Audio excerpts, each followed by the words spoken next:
इस कहानी में हमें बताया जाता है कि सालों पहले हमारी दुनिया के नीचे एक दुनिया थी, आम नहीं बल्कि जादुई दुनिया। ये दुनियाएं एक दूसरे के साथ जुड़ी हुई थी। एक को ऊपर की दुनिया जबकि दूसरी को नीचे की दुनिया कहा जाता था। एक राजा था जो बड़ी आराम सुकून से दोनों दुनियाओं पर राज करता था, लेकिन वो अक्सर चीजों को इमेजिनेशन में सोचता था, यानी कि ख्यालों में। जो चीजें होती भी नहीं थी वो उन्हें अपने हिसाब से सोचता था, क्योंकि ऐसे उसे खुशियाँ मिलती थी। लेकिन फिर एक दिन राजा को बहुत बड़ा दुख मिला, जिसकी वजह से उसने बहुत परेशानी ले ली और वो अपना ये दोनों दुनियाओं का राज नहीं संभाल पाया, जिस वजह से ये आपस में अलग होने लगी। अब जो नीचे की दुनिया है, जादुई दुनिया, उसने भी राजा का दुख दर्द महसूस करके अपने अंदर समाना शुरू कर दिया, जिस वजह से यहाँ एक काला साया पैदा हो गया, जो फैलता फैलता बहुत ज्यादा बढ़ गया और वो बन गया एक मॉन्स्टर जिसका नाम श्राउड था। उसने इस दुनिया को फिर बर्बाद कर दिया, अपनी तरह इस जादुई दुनिया को भी काली दुनिया बना दिया और हमेशा से उसे हमारी दुनिया से अलग कर दिया। इसके बाद कहानी प्रेजेंट टाइम यानी मौजूदा वक्त, आज के वक्त में आ जाती है, जहाँ पर पीटर नाम का एक छोटा लड़का अपने मॉम डैड और बहन के साथ नए घर में जा रहा था। यहाँ हमने नोटिस किया कि पीटर हमेशा घबराया हुआ रहता है, क्योंकि आसपास की चीजों से उसे बहुत डर लगा करता था। वजह ये भी है कि वो छोटी से छोटी चीज को भी बहुत ज्यादा ही इमेजिन कर लेता, सोचता था, जो चीज उसकी परेशानी की वजह बनती। पहली बात पीटर की बहन की, वो अपने भाई से बिल्कुल अलग थी, हर वक्त खुश रहने वाली और कभी भी बुरा नहीं, हमेशा अच्छा सोचने वाली, इमेजिनेशंस में तो बिल्कुल ना रहने वाली बल्कि हर चीज को पॉजिटिव लेने वाली। अब ये लोग यहाँ सामान शिफ्ट करके रहना शुरू कर देते हैं। अगले दिन पीटर की बहन खेलते खेलते एक जनरल स्टोर में चली गई, तब उसके पीछे पीछे वो भी चला जाता है। इस स्टोर में बहुत ही अलग अजीब तरह की पुरानी चीजें पड़ी हुई थी, जो कीमती भी लग रही थी। पर इन सब में पीटर को एक पजल क्यूब बहुत पसंद आ जाता है, यानी एक ऐसा क्यूब जिस पर पहेली को सुलझाना था। अब वो जादुई क्यूब था।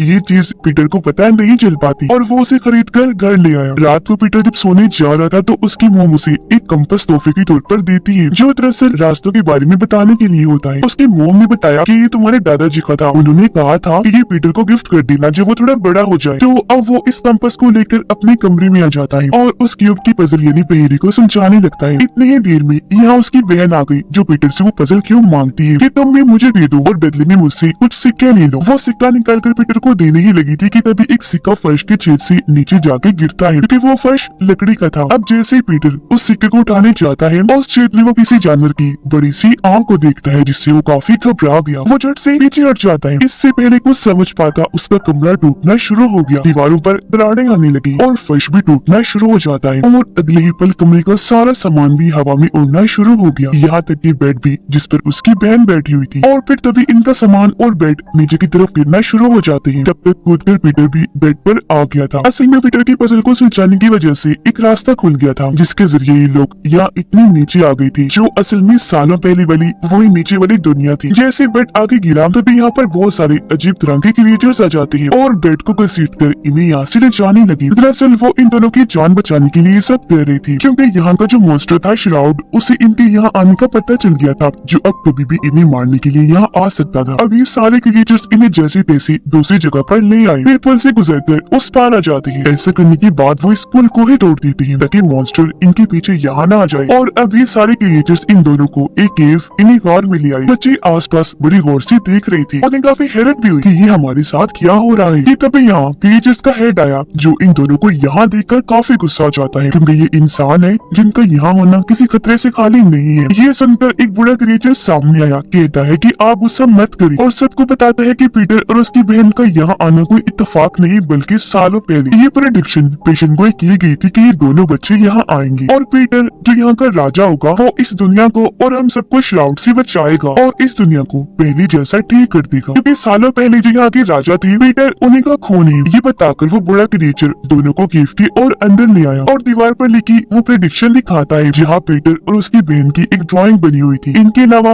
और भी कई सारी तस्वीरें वहाँ बनी हुई थी, जो सब दिखाकर बुरा क्रिएचर उन्हें यहाँ के पास्ट माजी के बारे में बताता है कि कैसे यहाँ सालों पहले दोनों दुनियाओं पर एक राजा राज किया करता था, जो आग की बड़ी थी। पर दुख की वजह से काले साइसी मॉन्स्टर श्राउड यहाँ पैदा हो गया और ये दुनियाएं अलग हो गई, जिस वजह से यहाँ पर रखी घड़ी टूट गई, जो टाइम बताने वाली इकलौती घड़ी थी और ऐसी टाइम रुक गया।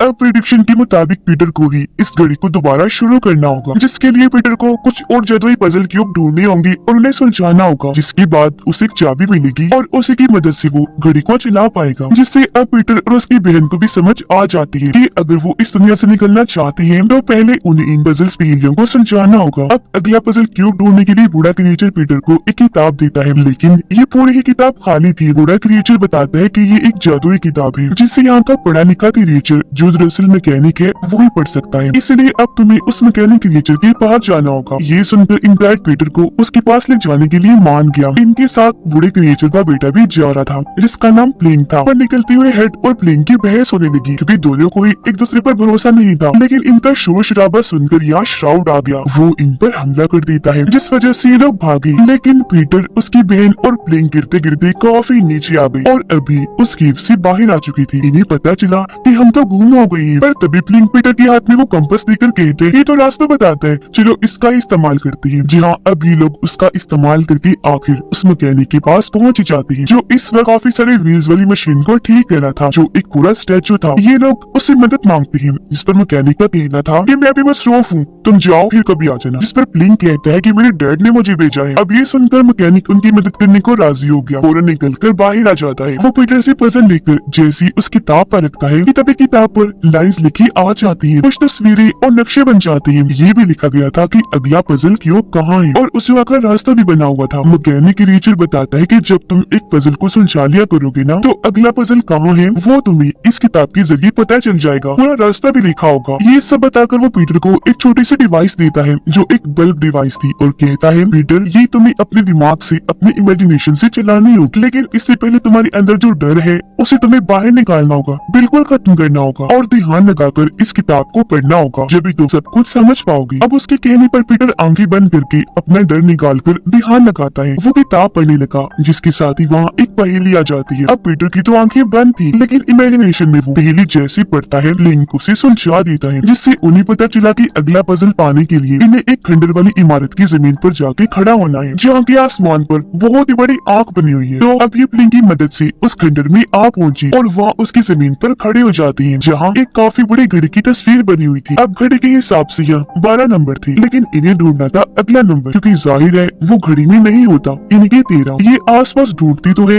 लेकिन इन्हें वो नंबर कहीं नहीं मिलता, लेकिन पीटर फिर भी खंडर में वो नंबर ढूंढता रहता है, जहाँ आखिरकार उसे एक काफी बड़ी तस्वीर में 13 नंबर मिल जाता है, जिसके नीचे बहुत सारे चूहों की तस्वीरें बनी हुई थी और वहाँ एक छोटा सा बटन भी बना हुआ था। उसे जैसे ही पीटर दबाता है ये दीवार खुलने लगी, जो असल में खुफिया लॉकर तिजोरी थी, जिसके अंदर पीटर को अगला क्यूब पजल मिल जाता है, जिसे लेकर वो बहुत खुश हो गया। पर क्यूब निकलने की वजह से यहाँ एक काफी बड़ा ड्रैगन आ जाता है, जिसे देखकर पीटर काफी डर गया, जल्दी से एक पिलर के पीछे आकर छुप जाता है। लेकिन तभी उसे मैकेनिक क्रिएचर की कही बात याद आती है कि तुम एक राजा हो और एक राजा को बहादुर होना चाहिए, उसे अपने डर पर काबू पाकर अपनी ताकतों को पहचान कर उसका इस्तेमाल करना चाहिए। ये सोचकर पीटर अब बड़ी हिम्मत करके ड्रैगन के सामने आया और उसे कहते कि देखो मेरे पास यहाँ का पजल क्यूब है और मैं यहाँ का राजा हूँ। जो सुनकर ड्रैगन पीटर के सामने झुक जाता है, उसने सर पे झुका लिया, साथ ही वो माफी भी मांगता है कि प्लीज माफ कर दीजिएगा, मुझे पता नहीं था। साथ ही ड्रैगन ये भी बताता है कि मैं कोई भी शक्ल, कोई भी रूप ले सकता हूँ। जो सुनकर पीटर कहते हैं तो फिर ठीक है, हमें अगली पजल क्यूब वाली जगह पर ले जाओ, जो जगह असल में रेगिस्तान में बना मंदिर है। तो अब ड्रैगन अपना जिस्म थोड़ा सा बदलकर लोहे का बना लेता है, जो उसका ऊपर बना हिस्सा था, क्योंकि उसने इन तीनों के लिए ये बैठने की जगह बना दी थी। और अब वो इन तीनों, इन्हें पीटर, उसकी बहन और प्लेन को लेकर उस मंदिर के पास आ जाता है, जहाँ पर यहाँ के क्रिएचर्स की बहुत सारी मूर्तियाँ थी, जो सभी सोलस क्रिएचर्स थी और सब पत्थर की बनी हुई थी। हालांकि पहले सब जिंदा और सही सलामत हुआ करती थी और पत्थर वो श्राउड की हमले की वजह से बनी थी।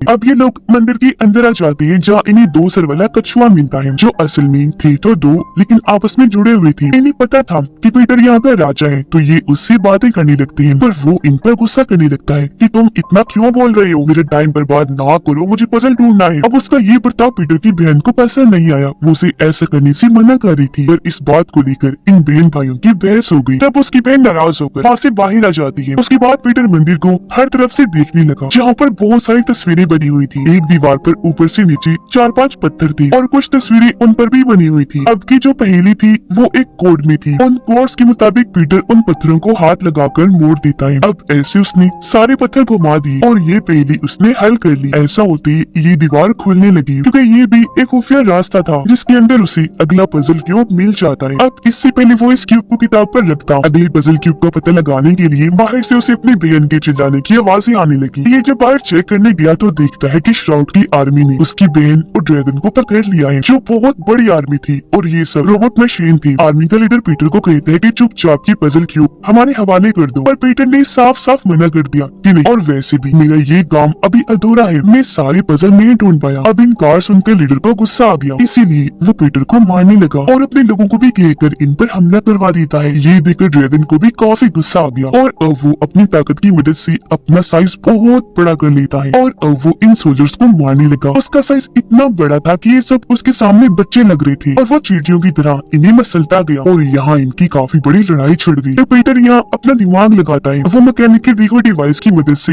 एक एक झटके में इस पूरी आर्मी को खत्म कर देता है। पर इस लड़ाई के दौरान एक सोल्जर ने पीटर की बहन पर हमला कर दिया था और क्योंकि वो श्राउड का सोल्जर था, इसीलिए अब धीरे धीरे उसकी बहन भी पत्थर में बदलने लगती है और अब उसकी बहन को ठीक करने का बस एक ही रास्ता था और वो था श्राउड को हराना, जिसके लिए इन लोगों को या उस घड़ी को फिर से चलाना होगा जो सालों पहले बंद हो गई थी। और क्योंकि अब टाइम इनके पास कम था तो अगले पजल क्यूब को ढूंढने के लिए वो निकल जाते हैं, जो इनका आखिरी पजल क्यूब होगा और उसकी लोकेशन एक पहाड़ के ऊपर थी, यानी वो वहाँ मिलेगा। ये लोग जब वहाँ पहुँचे तो कछुआ कहता है कि मुझे लगता है मैं यहाँ पहले भी आ चुका हूँ, पर याद नहीं कि कब। जिस बीच उसकी बहन की तबीयत खराब होने लगी क्योंकि वो अब और पत्थर की बन गई। ये देखकर पीटर को उसकी फिक्र होने लगी। वो कछुए और ड्रैगन को अपनी बहन के पास ही छोड़ता है और प्लेन के साथ आखिरी क्यूब पजल ढूंढने के लिए निकल जाता है। अंदर आकर वो पहेली को सुलझा तो लेता है, लेकिन जब वो पजल वाली जगह पर जाता है तो ये देखकर काफी हैरान रह गया कि वो तो वहाँ पर है ही नहीं, क्योंकि पहले ही कोई पजल क्यूब वहाँ से निकाल कर ले गया था। ये देखकर पीटर को काफी बुरा लगा। वो मायूस होकर बाहर आ जाता है, जहाँ अब उसकी बहन पूरी तरह पत्थर में बदल गई थी, जो देखकर उसे बहुत दुख हुआ। उसे गुस्सा भी आ रहा था, इसलिए वो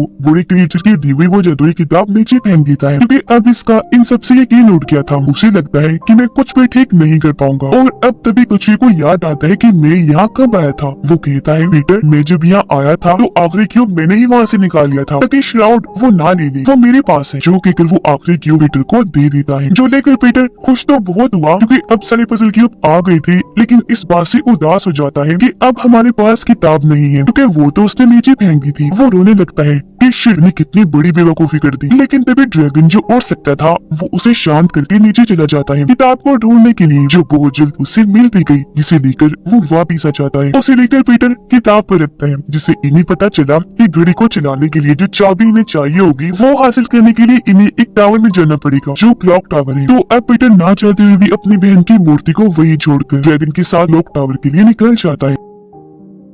ये जब अंदर गई तो देखती है कि वहाँ बहुत सारी बड़ी बड़ी जादुई ग्लव्स इन्हें दस्ताने थी जो टावर की हिफाजत कर रही थी और राजा के अलावा और किसी को भी आगे जाने नहीं दिया करती थी। अब जैसे पीटर और उसके साथी आगे बढ़ने लगे, ग्लव्स उन्हें रोक लेती है, जिस पर ड्रैगन कहते हैं कि तुम हमें मत रोको, जाने दो, क्योंकि पीटर ही अगला राजा है। ग्लव्स कहती है, अच्छा तो ये बात है, ठीक है मान लेते हैं, लेकिन अगर पीटर राजा है तो इसे अपनी ताकतें दिखानी होगी। अब ये सुनकर पीटर सोच भी पड़ गया कि क्या करूँ, क्योंकि जाहिर है उसके पास कोई खास ताकतें नहीं थी, लेकिन हाथ और उंगलियों वाली एक गेम थी जिसमें वो काफी माहिर था। तो वो उसे खेलने के लिए ग्लव्स को चैलेंज करता है। ये गेम खेलती है जिसमें पीटर जीत गया और इस बार से ग्लव्स को काफी गुस्सा आ गया कि हम क्यों हार गए और अब वो पीटर पर हमला करने लगी, जो देखकर उसे वही बग डिवाइस याद आई जो उसे मैकेनिक ने दी थी। पीटर उसे हुक्म देता है कि इन सब पर हमला करके इनकी तोड़ फोड़ कर दो, इन्हें तबाह बर्बाद कर दो। जब हुक्म लेकर बग डिवाइस ऐसे ही करती है, वो बारी बारी ग्लव्स पर हमला करके उन्हें तोड़ देती है। वो कई टुकड़ों में टूट गई और ऐसी सब बर्बाद हो जाती है, जिसके बाद अब पीटर सभी पजल क्यूब्स की मदद से घड़ी की चाबी हासिल कर लेता है। लेकिन तभी प्लेन भी बदलकर पत्थर बन जाता है, जिससे पीटर को यहाँ समझ लग गई कि श्राउड और कोई नहीं बल्कि ड्रैगन है, जो इतने वक्त से चाबी हासिल करने के लिए पीटर का साथ दे रहा था। हर जगह उसके साथ था वो श्राउड, लेकिन ड्रैगन के रूप में। और अब क्योंकि उसका असली चेहरा सामने आ गया था,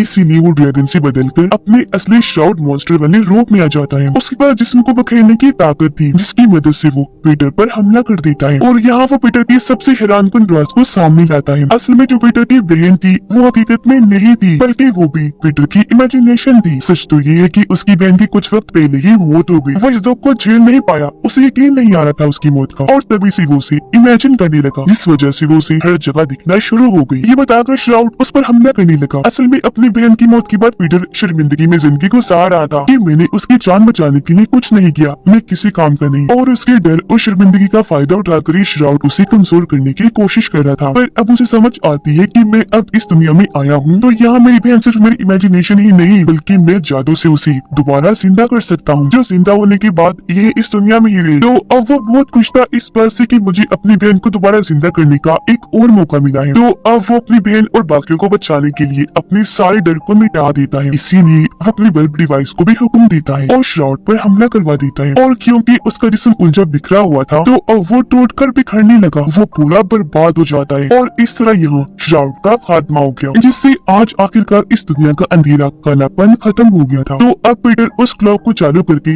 दोबारा शुरू कर देता है। घड़ी जैसे चली ये जादुई दुनिया दोबारा पहले जैसी ठीक हो गई, यहाँ फिर से रोशनी छाने लगी, चीजें चलना शुरू हो गई और पीटर की बहन और बाकी क्रिएचर्स जो पत्थर की बने हुए थे वो भी दोबारा से ठीक हो जाती है और अब उसकी बहन इसी दुनिया की बन जाती है। उसे देखकर पीटर बहुत खुश हो गया। अब क्योंकि ये सब ठीक करने में पीटर का हाथ था इसलिए उसे इज्जत के तौर पर ताज पहना दिया जाता है, पर वो ताज उतारकर अपनी बहन को ही पहना देता है ये कहकर कि तुम इस दुनिया की हो तो इस पर तुम्हारा हक है। और अब वो सबको अलविदा कहकर वापस अपनी दुनिया में आ गया, जहाँ उसका कमरा जो टूट गया था वो भी अब बिल्कुल ठीक हो जाता है। नींद से उठने के बाद वो ये सब कुछ अपने डैड को बताता है, यानी कि शुरू से अब तक जो हमने देखा वो उसकी इमेजिनेशन थी और उसकी इमेजिनेशन में ही नीचे वाली दुनिया फिर से बन गई थी, जहाँ उसकी बहन जिंदा है, जो वो हमेशा चाहता था अपनी बहन को जिंदा देखना, और अब वो सिर्फ वही अपनी इमेजिनेशन में ही मिल सकता था। और यहाँ हमें ये भी पता चला कि शुरुआत में जो राजा थे वो भी नीचे और ऊपर की दुनिया को इमेजिन करते थे, जिनकी परेशानी से घड़ी रुकने से वो दुनिया रुक गई, जो बाद में आकर उनकी ये नस्ल की बच्चे पीटर ने दोबारा ठीक कर दी, क्योंकि जैसा कि मैंने आपको बताया पीटर उनका एक खून था, उनकी नस्ल का था। और अब हम पीटर की इमेजिनेशन में नीचे की दुनिया देखते हैं, जहाँ की रानी अब उसकी बहन बन चुकी थी। और इसी के साथ ये फिल्म की तरह खत्म हो जाती है।